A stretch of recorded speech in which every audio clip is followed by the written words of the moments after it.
Hello, my friends. How's everyone doing today? I am spectacular. Thanks for asking. All right, as we are late in the week, we really are going to dig into this opponent, and here's some general stuff. First time since 2012, the Chargers are 2-0. 2020 was the last time the Steelers begun 2-0, and 1999 was the last time Pittsburgh began a season with 2 road victories.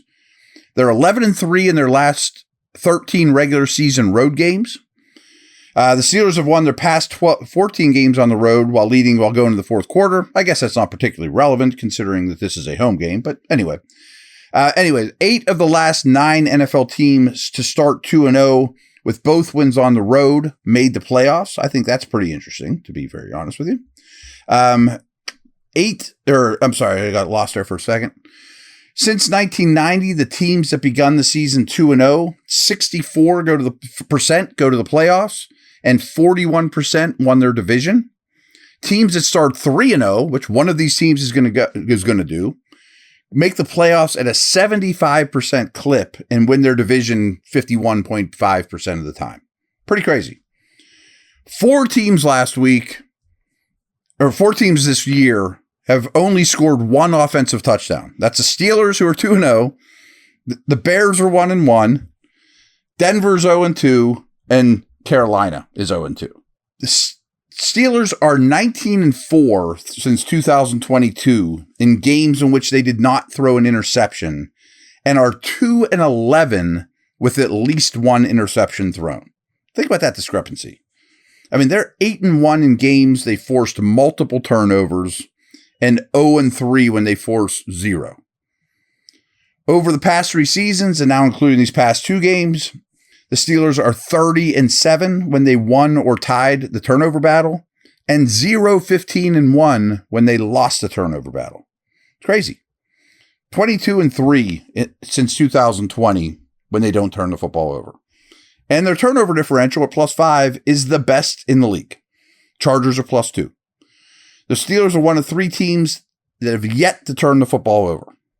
Los Angeles produced 21 first downs compared to 7 they allowed the Panthers. They were also 9 of 16 on third downs compared to 1 of 12 by Carolina. They averaged almost 2 more yards per play than they allowed while winning the time of possession battle 36 minutes to 23 minutes. Crazy. Carolina snapped the ball just once in the red zone in that game. That's how bad the Panthers are. I mean, Chargers played great, but that's how bad the Panthers are. For the season, Steelers are possessing the ball just under 34 minutes. Chargers are just over 32, which is both really good, but a lot better by the Steelers. That's 6th and 12th, respectively. The Steelers are generating 62.5 more yards on the ground than they are allowing. But how about this? The Chargers are generating 117 more yards than they're allowing. That is insane to me. Lastly, about this section here, only the Browns have committed more penalties this year than the Steelers.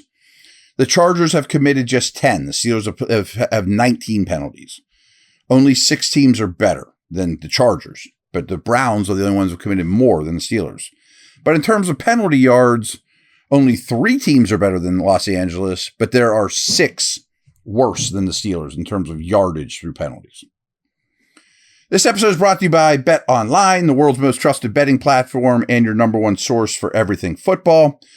From NFL to college, Bet Online has every stat, every matchup, and even live odds and spreads while the games are being played. When the game's over, head over to the online casino and get on a game of blackjack or poker or unwind with one of over 150 slot games. Head to the website today and use promo code BELIEVE, B-L-E-A-V, all caps, and you get in on the action. Bet Online, the game starts here.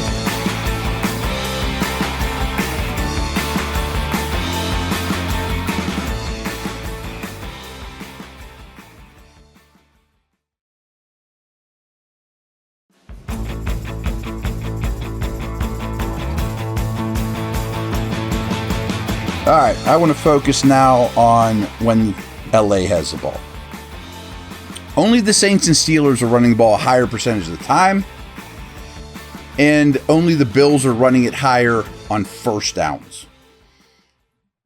59.4% of their yards have come in the ground game. Highest percentage in the whole league. Herbert only threw for 130 yards against Carolina. He dropped back 28 times in that game and threw for 150 yards with 5.5 yards per attempt in week 1. Before the season, Herbert attempted fewer than 30 passes in a game just 3 times in his entire career. He's attempted just 46 passes a season, despite averaging 39 a game for his career. And if you remember the last time these teams played, he ripped the Steelers up. I mean, much different group, but he threw for 382, 3 touchdowns, and had 90 rushing yards in that game. So pay attention. McConkey, Johnston, and Palmer are real interesting to me in that they're all playing a fair amount of snaps, mostly Palmer, but he's a little banged up. But Johnston is kind of emerging as the one. McConkey's basically the slot, and Palmer's not been productive. So if Porter's going to follow anyone, I think it'll be Johnston. Speaking of him, he lined up opposite Cortland Sutton for 23 out of 35 routes. Sutton caught just 1 pass for 26 yards on those 23 snaps. This was his 6th career game of shadowing opposing receiver on 2/3 or more of his routes. Only L'Jarius Sneed has shadowed opposing receivers in more games since the start of last season.